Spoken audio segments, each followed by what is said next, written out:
to this week's Property Matters, the show that brings global trends to an Irish audience to help shape your knowledge of the industry. You can contact us on Twitter at iPropertyRadio or by email at hello@iPropertyRadio.com. Your hosts today are myself, Bryan Fox, and Carol Tonnan. We have an exciting programme. First up, Councillor Michael Fleming, Independent, representing the Cloncullen area, Councillor Dave Quinn, Social Democrats, representing the Dun Laoghaire area, and Councillor Justin Moylan, Fianna Fáil, also representing the Dun Laoghaire area, also sitting on Dun Laoghaire-Rathdown County Council, discussed the huge number of objections to the apartment scheme for Dundrum. Let's just have a chat locally, because the latest on the proposed new development in Dundrum by Hammerson is that there were more than 700 objections to the new apartment scheme. So we'll just talk to you, Michael, first, since you're in the particular area, sort of. Yeah. Are you surprised by the number of objections? I'm not surprised, Brian. There was a well-run campaign by Imagine Dundrum, and there was a Facebook campaign as well. So I'm not surprised at the number of objections that came in. So there was a large meeting up in Taney Parish Hall, which had about 400 people there as well. So I think the amount of objections is probably warranted, to be honest, because the scale and size of the development, to be honest. What are your thoughts on it yourself? I just think it's out of keeping in the area. It's too big, especially at the pinch point down at facing the library. I think it's too high there, but it's a massive development, and I think it's going to overpower Dundrum. I don't think we have the right transport links at the moment for Dundrum to be able to cater for that amount of people that are going to come to the area. So I just think that it's out of scale, to be honest. It's too big. Okay. Just I want to address you about this, because as you probably all know, there was a big meeting in one of the halls here in Dundrum where it got national media attention in relation to this project, and the social media backlash at it was just something else. I think you'll agree. What are your thoughts on it? I know you're not representing the area at all, but in terms of the backlash to it, people were, with the housing crisis, people were sort of saying, well, these are all well-heeled South Dublin residents. Yeah, it is. Look, there's an argument on this. No matter where a development is at the moment, a similar argument develops. If you look, there was planning given, an SHD planning given in Carrickmines not so long ago, strategic housing development. Yes, thank you. Okay, so that's the development process whereby it goes directly to Bord Pleanála, and so they were granted, I think, 22 or 23 stories in Carrickmines, okay, by Bord Pleanála. And so we're looking in Dundrum Town Centre at the moment, and a similar thing. And this is following the Office of the Planning Regulators, I suppose, policy of compact urban development, which all sounds lovely and flowery in language. But the reality of it is, when the rubber meets the road, compact urban development is where people may previously have thought there would be a 4 or 5 story block of apartments built somewhere. It's going to be a 10 or 12 story block of apartments. And that's what compact urban development actually means. And when you bring that into a town, and like Dundrum, that is, it's a shift in culture. It's a shift in the way we think. And so, yes, on one hand, we need housing, and yet on another hand, we need to be able to be sustainable and sensible in how we develop. So I was listening to an interview with Glen Veigh, the property developers, and they're highlighting some of the problems around this. So they're saying building large-scale apartments is actually very expensive. It's an expensive way of delivering units because of the cost of construction. Similarly, what they're finding is that there isn't a huge appetite for apartment purchasing, and they're also very expensive per unit. So they're in their own right. Now, I don't know these guys. I just heard them being interviewed. But they in their own right are saying that something needs to be looked at here, because they're finding it, A, it's expensive to build, and B, it's not necessarily desired. So we need housing. We need it rapidly. And if we're going to keep talking about the ideal and the perfect and what we want forever, we're going to keep going around in a circle, not getting units delivered to people today. And it's really necessary. So we're seeing a proliferation of build to rents, a proliferation of high density. It's expensive to build them. The only way they're going to... This is because it's not economically viable. Is that it for the developer? Correct. So they just sell them off to a pension company or an investment company? Well, I think what they're saying, if I understand it correctly, the logic behind it is this. If you are building housing on a site and it's traditional semi-D or duplex or 3-story apartment type of thing, it's possible to get financing for that. But when you increase the density, it becomes more expensive to build. Therefore, it's difficult to get financing because the equity, the loan to equity value reduces per unit because you're building more units. Right. So therefore, the only way that a developer can finance this is to get a REIT fund or a hedge fund or whatever to finance it. Okay, so hence you're getting build to rent. So it's causing a lot of difficulty in the market, Okay. and that is how I see it. That's well known at this point in time. Then in relation to a developer not being able to go to a bank, they have to go to a hedge fund. Well, yeah, I know, that would be my understanding. I mean, like if you look at it, I think the central bank rules are, I think, a 70% loan to value ratio for development. Might be 60%. I'm not too sure what it is exactly. But if you bought a site and you were going to build 30 houses on it. Yeah. And because just to explain, I suppose, a little bit, in case listeners, just a hedge fund is a company, I suppose, that can be an individual too, who takes a chance on a particular project, but the money loaned on that particular project is much higher.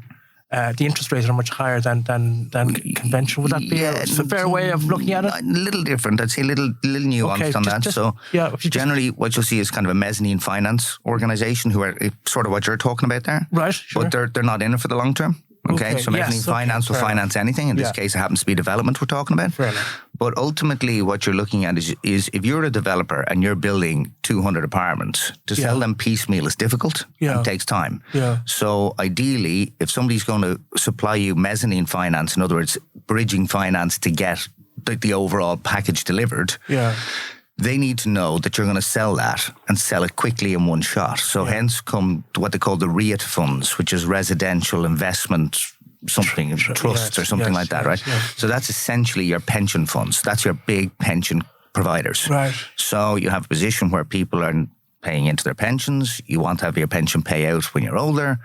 Therefore, the pension funds are buying the build to rents. The developer gets it paid in one go, not piecemeal. Yeah. They can pay off their finance. And so the good people are getting their pensions paid in years to come by the REIT funds who are renting the apartments. Now, there's a need for a bit of this. So it's not all bad. And we need housing, and it's a mechanism to deliver it. But when we go to the point in Dundrum and we look at sort of the scale and the density and the proliferation of build to rent, then that jars with the local community and it makes sense. Dave, just bring you in. We'll let you talk now about the project here.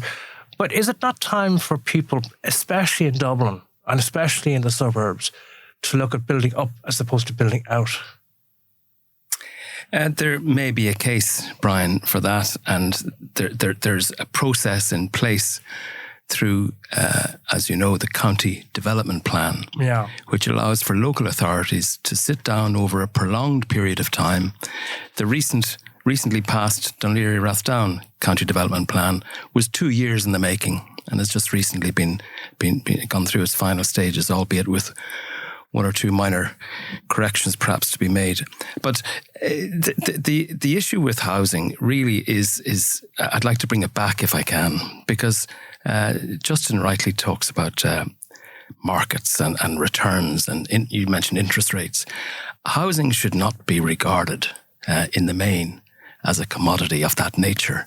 Housing is a need for our population.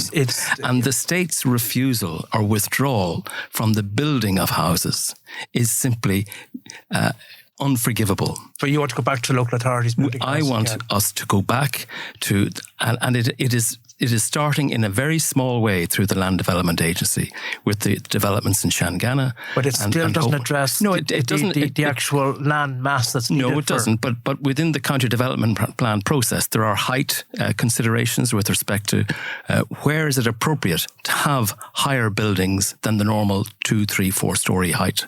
So those regulations are simply blown out of the water when On Board Planola come along to review and approve SHDs. But that's coming to an end. That is coming to an end. We don't know when, but it's going to be replaced by an equally flawed system whereby the local councils will have the process of passing comment and approval of housing applications, but they will be guided not by local county development plan recommendations and guidelines and content regarding the county development plan. Instead, it'll be driven by the national guidelines guidelines, the national regulations. So it's just this. We're going to end up, I would imagine, with the same flawed system. We want to revert back to what used to work in the past, where the local authority built a lot of houses for those who are simply unable to afford to buy them on the open market, and let the open market deal with the issues of finance or resourcing or whatever through the normal mechanism by which those who have the funds can do so. Okay. But for the main, the withdrawal of the state and the local authorities from building houses is what has caused this problem. And it's not happened today or yesterday or the day before. So this is over the last decades, driven by Fianna Fáil and Fine Gael. Okay, I'm going to go to Fianna Fáil now in a moment. You're being blindsided now by national government, and so what you've just said there in relation to opening the programme is irrelevant. Well, I hear what my colleagues are saying, but I don't think our local authority want to build social housing. I think that there's so many housing agencies out there now that it's like they're subletting the housing problem to the housing agencies, and it's the housing agencies' problem to look after the social tenants. Like, we do need a lot more social housing in the country, and we're not going to get away from this. It's not going to go away. So we have to come up with a solution. I agree with Dave that the local authority probably should be building the houses and estates like they used to, but I don't think they have the appetite, and I don't think central government want them to do it, because it's like they're outsourcing that part of the government now to include housing, Trinity House and all these places. And then we look at Dundrum, we're going to be getting 10% of that development if it gets passed for social housing, which is badly needed, and we all know we need that. But it's the cost of them units that the developer is going to charge, as Justin's saying, the local authority. Like, they're going to be charging for a 2-bed unit back to the local authority, probably 700,000. That's a lot of money that the state is forking out for a 2-bedroom apartment. Whereas if they were building their own, they'd probably be building them at a fraction of that price. So the system. Do you want to address that then? Do you want to address? I mean, your party's accused of abandoning it there.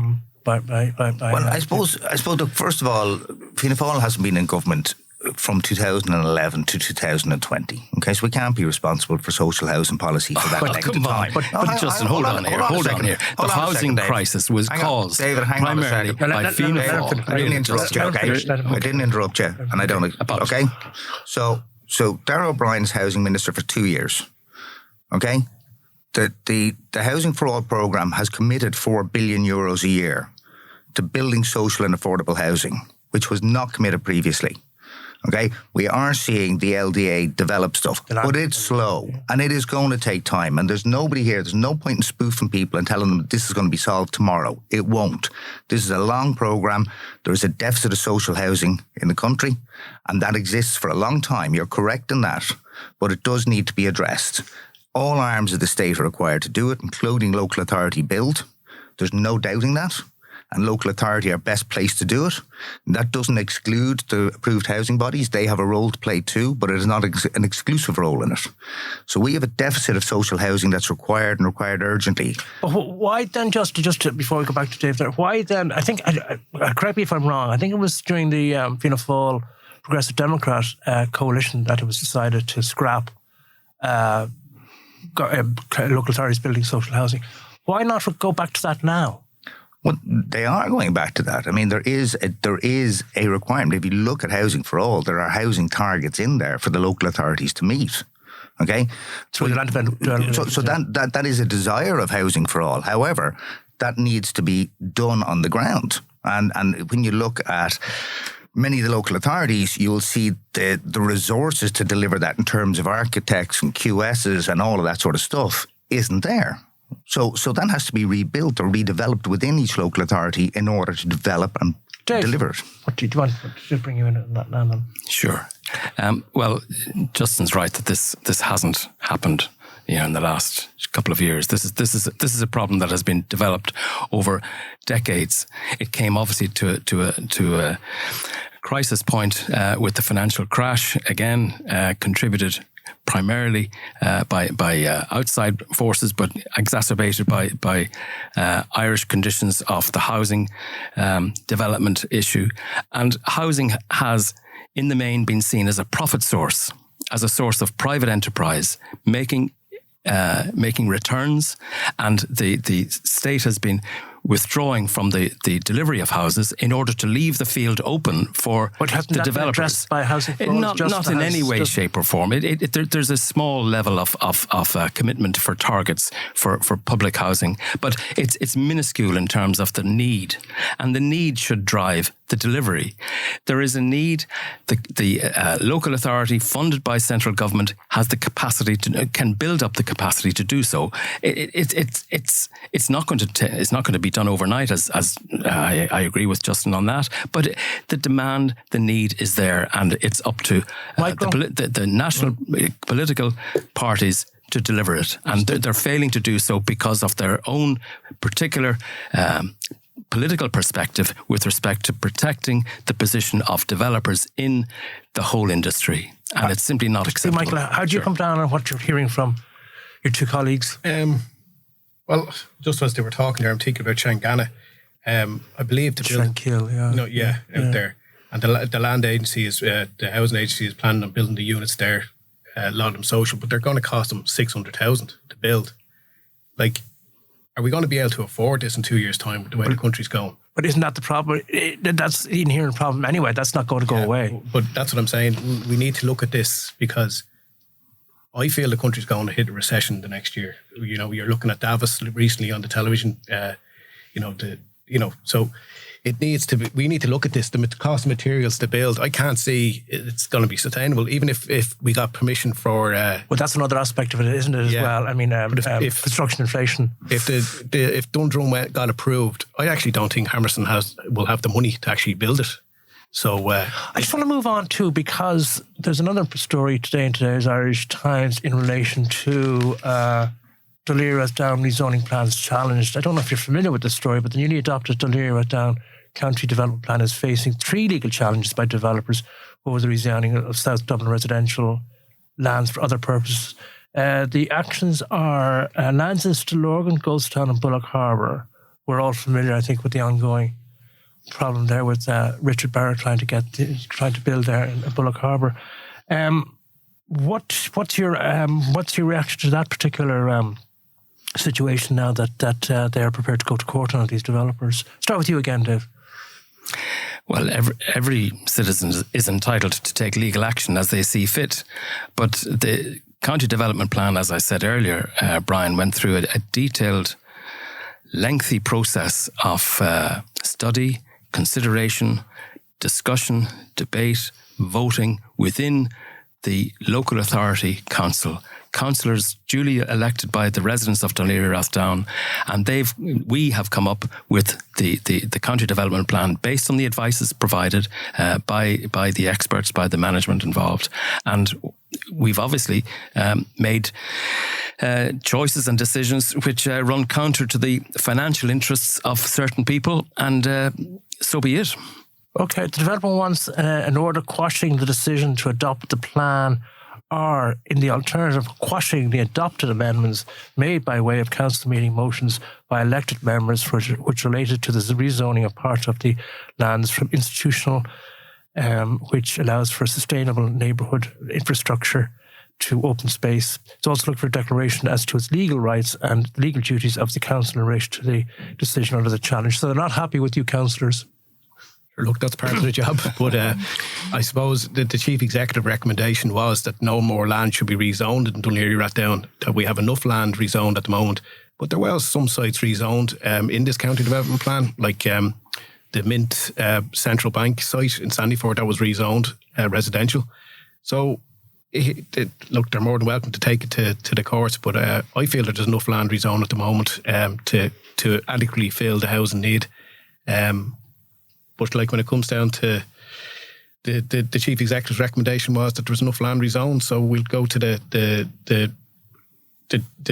person that's in charge of the county development plan, and they'll decide. Okay. And Justin, we discussed Dalkey there before he came on air. Yeah. That's protracted at this point, and seems to as if he's determined to try and build on that Bullock Harbour site. Yeah, it is. And I suppose, like as both Dave and Michael have said, if we look at the county development plan, there's a thing called the housing needs demand assessment, and that kind of gives you a quantum of housing that's required.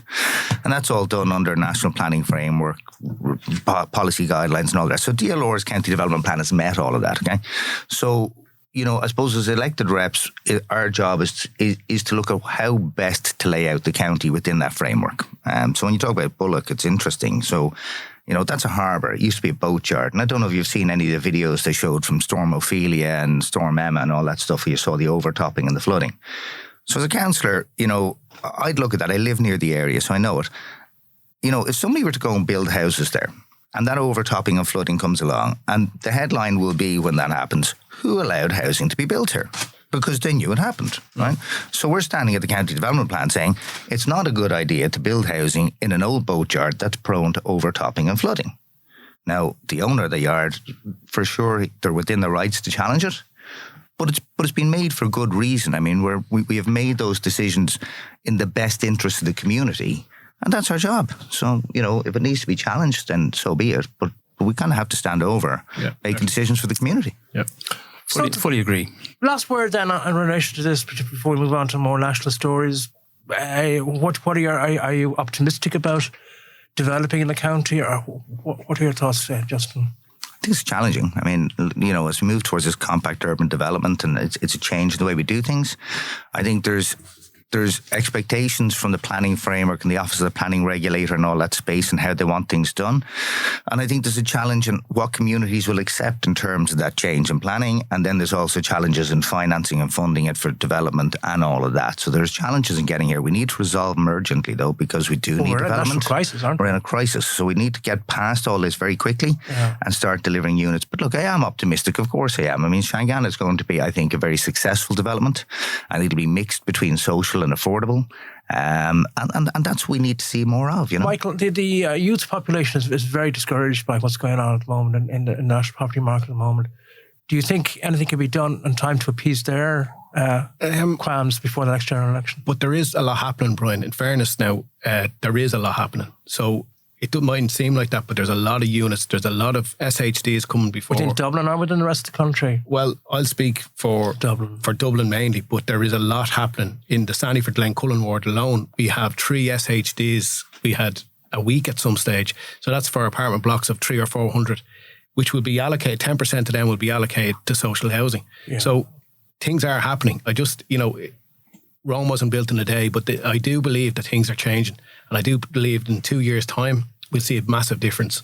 Like the SHDs that are coming in front of us in Sandyford-Glencullen ward are massive. Now, there's some that were for 3 and 4 bedroom houses that I fully support. Some that were too high that I would be against in especially residential areas. But when they're building the likes of Sandyford Industrial Estate and they have high rise there, perfect, love it. I think that's where they should be built. Last word? Correct. Dave? Well, we've got more than a challenge. As you say, we're in a crisis. And unfortunately, things are getting worse, not better, because most of the large housing developments coming up for consideration are what's called build to rent. And those are simply wholly inappropriate. The build to rent concept was originated from a need to have city centre dwellings available to rent for younger folk, for single people, of a different calibre to family units out in the suburbs, where simply houses or larger apartments are needed. These massive developments of 1 and 2 bedroom, mostly studio and 1 bed. So the Democrats get into power with Sinn Féin next time out, you will work with them to try and rectify that. I'll work with anybody to change the flawed policies that are in place right now, because they're not delivering and things are getting worse, not better. Sorry, Brian. Could I ask quickly? I always want to know, what is the other side's solution? Because now I'm in the middle, I'm independent, but I'd love to know what Sinn Féin and all the other parties, what will they do to solve the housing crisis? Well, I'm going to leave it like that. 93.9 Dublin South FM. Hello and welcome back to iProperty Radio with myself, Carol Tallon. You can contact us on social media at iProperty Radio or email hello@ipropertyradio.com. In the PropTech Hot Seat today is Ross Griffin, founder of Cosmos, the digital QS. Ross, you're very welcome. Thank you for joining us today. Thank you, Carl. It's great to be here. So Ross, ordinarily you're in the West, but today you're in Denmark. Is that correct? Correct, yeah. So I guess to explain that a little bit, Cosmos was founded in Copenhagen in Denmark in 2019. And last year we opened an Irish office in Limerick. I'm originally from Limerick, so I'm back and forth between the two. So you happen to catch me in our Copenhagen office today. Very good, very good. So first of all, as mentioned, Cosmos, the digital QS. Explain to listeners what that is.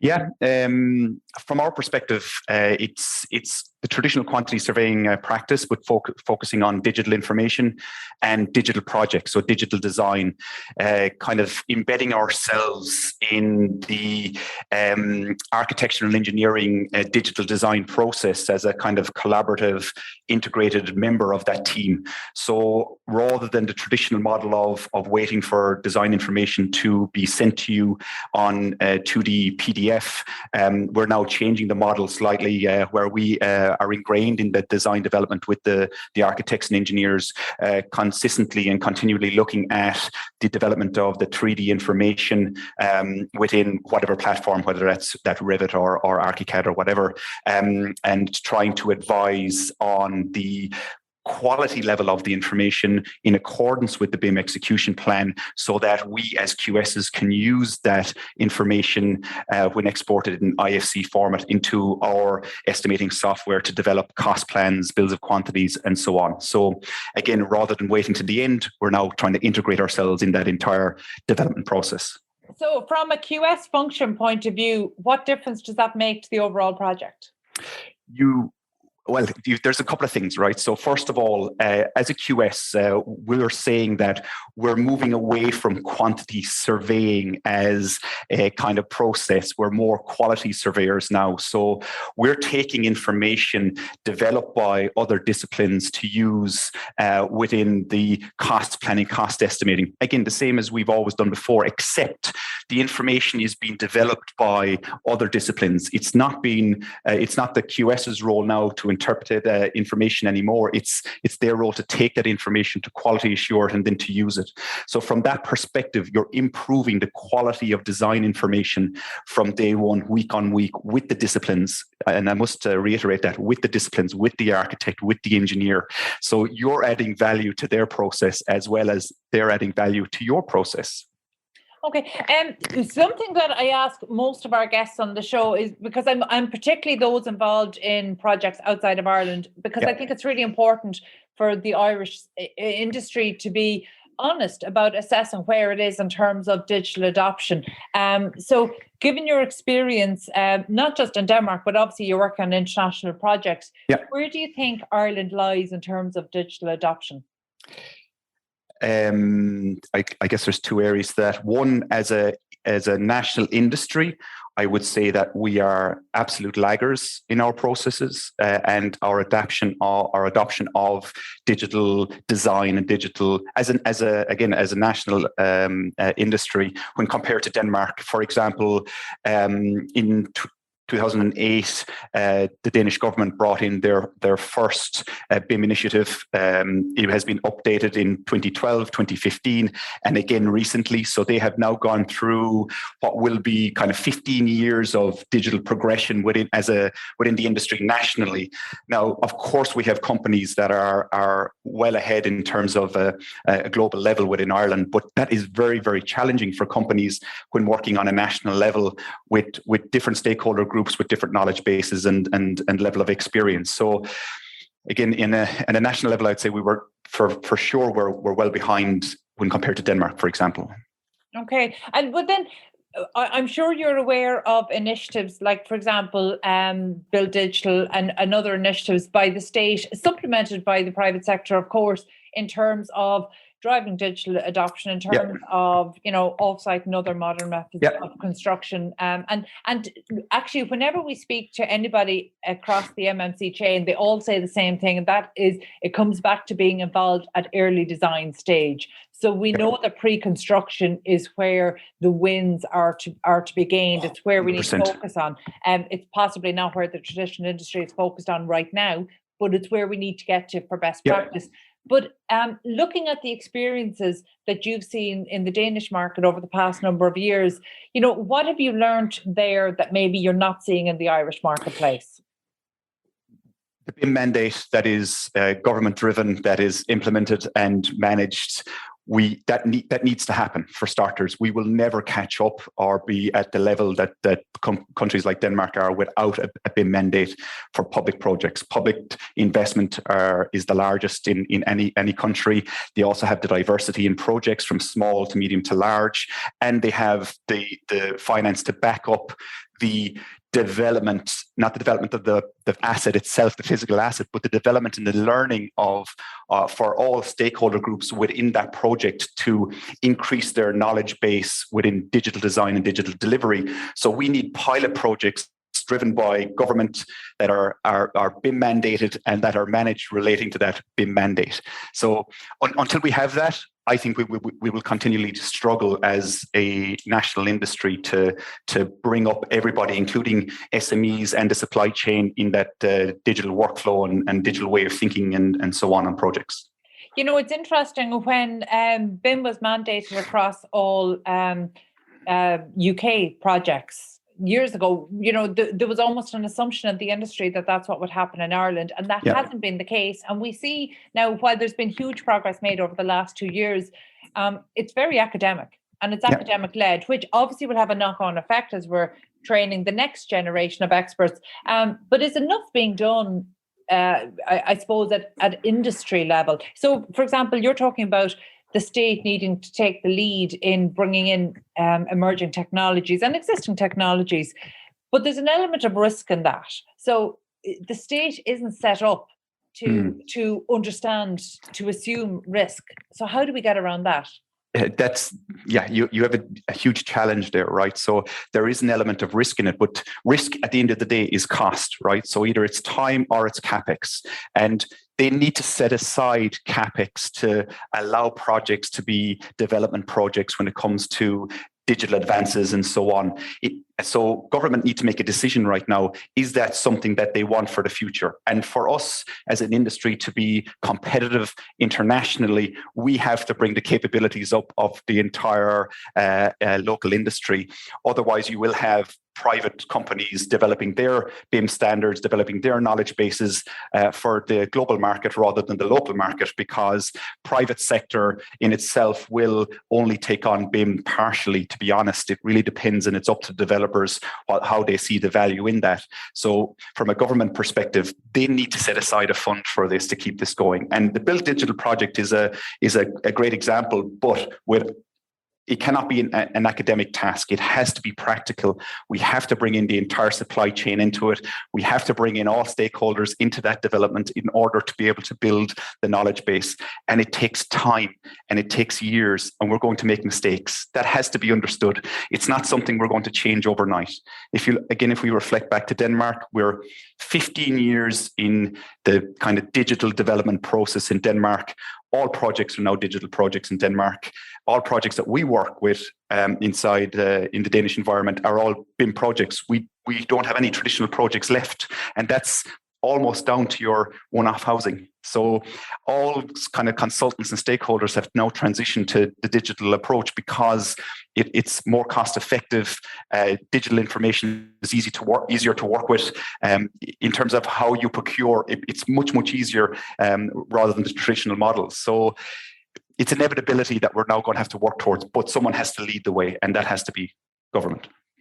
Yeah, and it's something that I think, if we're having this conversation in 3 years' time, I wonder, will you be making the same point and we'll still be way off that, just purely because we know the pressure that is on the state to update its procurement models, and yet that doesn't seem to be filtering through. You're talking about the education of the supply chain. And what we've seen, by the way, one thing that I've observed across the construction industry is that there's a widening gap between those who are doing it. They're along the journey of adopting new technologies, and they're bringing their supply chain with them. So it's not a case of the supply chain being left behind. They're bringing them with them. However, there's a huge gap between those who have and those who haven't. And I'm surprised at some of the organizations that haven't, because they're ones that would have been big names in the industry. So actually size isn't an indicator of who's adopting technology at all. And I wonder at what extent does the gap need to be before it becomes a gap that can't be closed. It'll come down to the international market, to be honest. And we pride ourselves in Ireland about exporting construction skills and mines and companies and so on. Look at the data center industry, for example. That's a case in point. But if we don't become competitive and capable within the digital sphere, we will be left behind. Clients on an international scale will begin to look at digital projects, and we as a supply chain coming out of Ireland will not be able to supply that. That will become a problem for us. And if that becomes a problem, we will not be able to catch up with international industries and international capabilities. The lag behind will be too far to gain for us. It'll take us decades. That's a really worrying one. So that almost seems like the start of a bigger conversation for another day. But let's bring it back to Cosmos here. I know that your company offering has evolved in recent years. Yeah. Tell me about, and tell our audience about the fifth dimension. So if we start with Cosmos, our intention was to challenge how we would traditionally deliver projects from a quantity surveying perspective.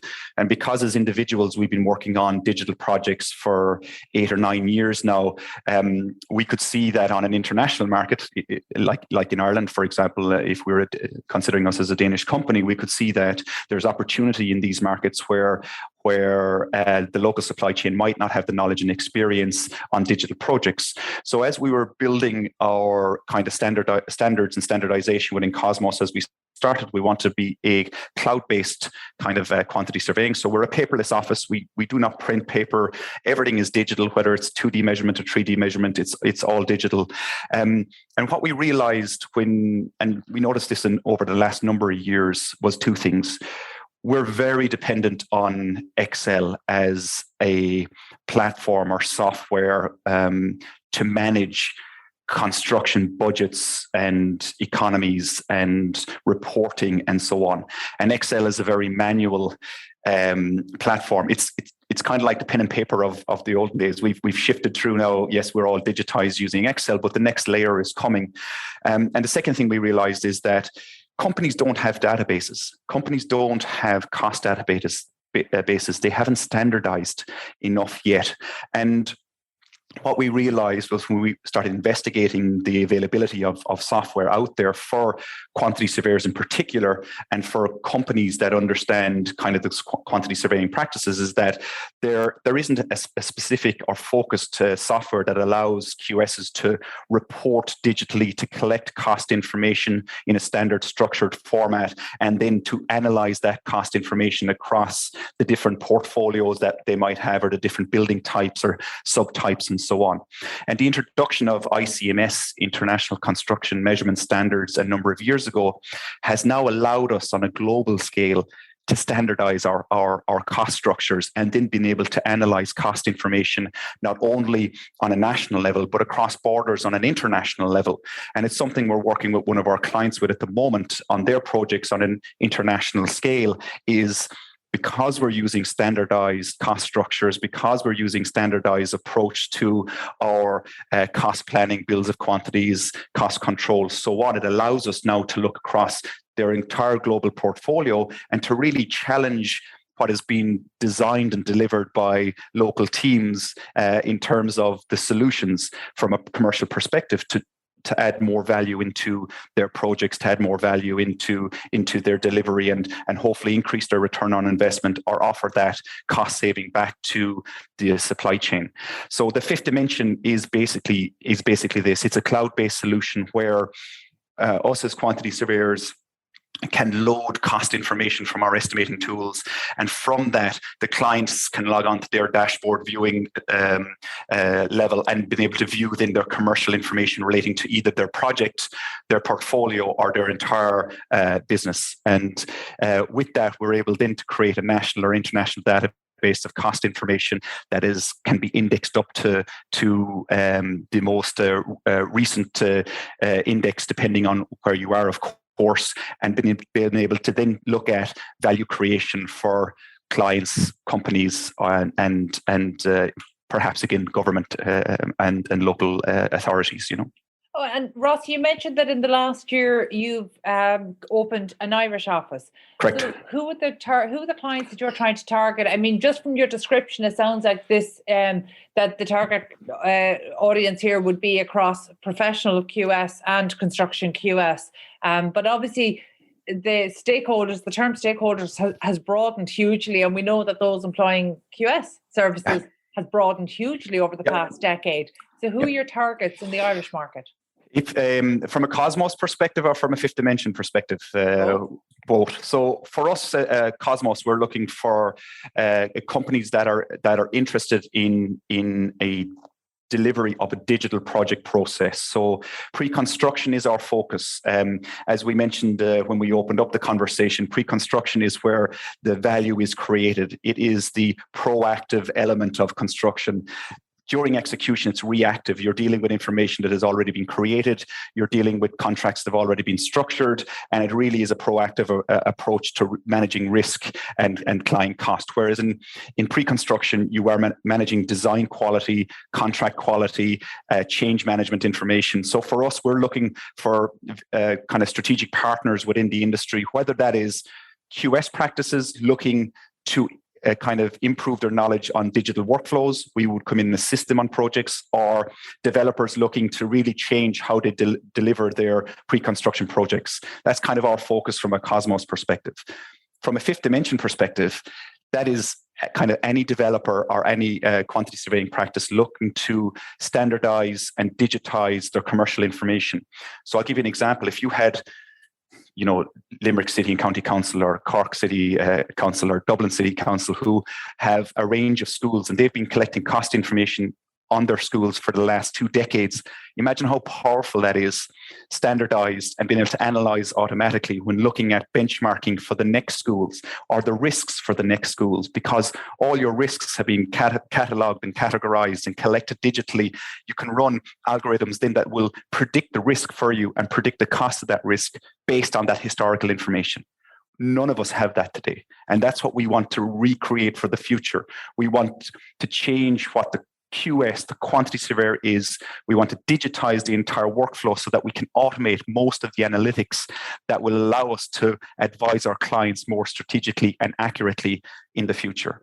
So that would be the fifth dimension element, right? Both large developers and local municipalities and governments. Very good. Just a final question.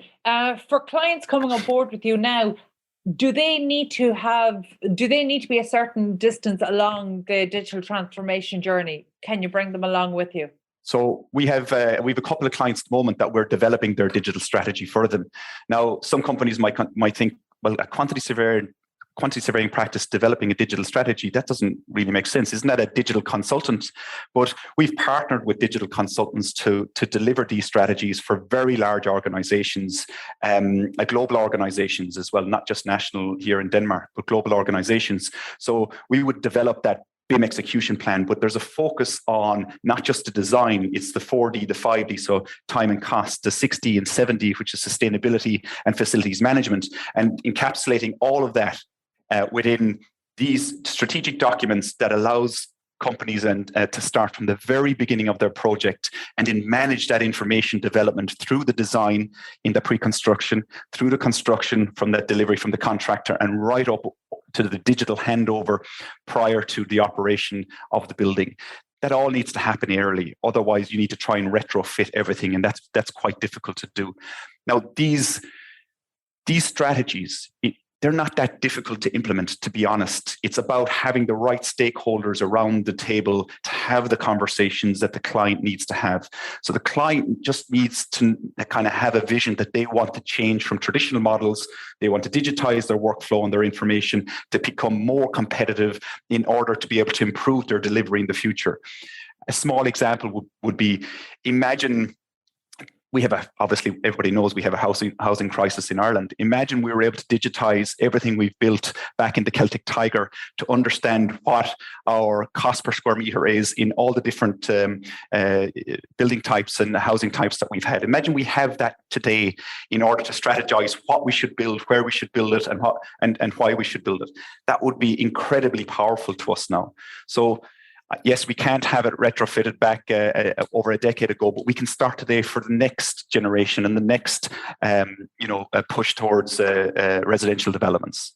Very good. And final question, Ross: what advice? What advice would you have for, say, BIM managers who, whatever about the client, are still facing resistance, maybe from within their own organisation? I would say that it's inevitable. It's coming, regardless. Now, whether it's going to happen within your organisation or not, that remains to be seen. But in terms of a global construction market, it's coming regardless, and there will always be work in the future for digital QSs and BIM coordinators for sure, because we're becoming more and more and more digitized as a industry. We know it ourselves from personally, like if you go back 2 decades, look at the phones we carry now. They absolutely have us connected, and everything is relating to that. Everything is now going into your phone, including your credit cards, your key access to your car, your house, everything. So the principles will be the same for construction. We'll digitize the entire project workflow in the future, and who knows where it's going to be, or who knows what it's going to end up, but it is incredibly exciting. So I would say to anybody who's really under pressure at the moment, just bear with it. It's going to change. Okay, inspiring words. That's great. My thanks to Ross Griffin, founder of Cosmos, the digital QS. And that's it from the PropTech Hot Seat this week. You can get in touch with the show on social media at iPropertyRadio or by emailing hello@iPropertyRadio.com. Until next time, thank you for listening.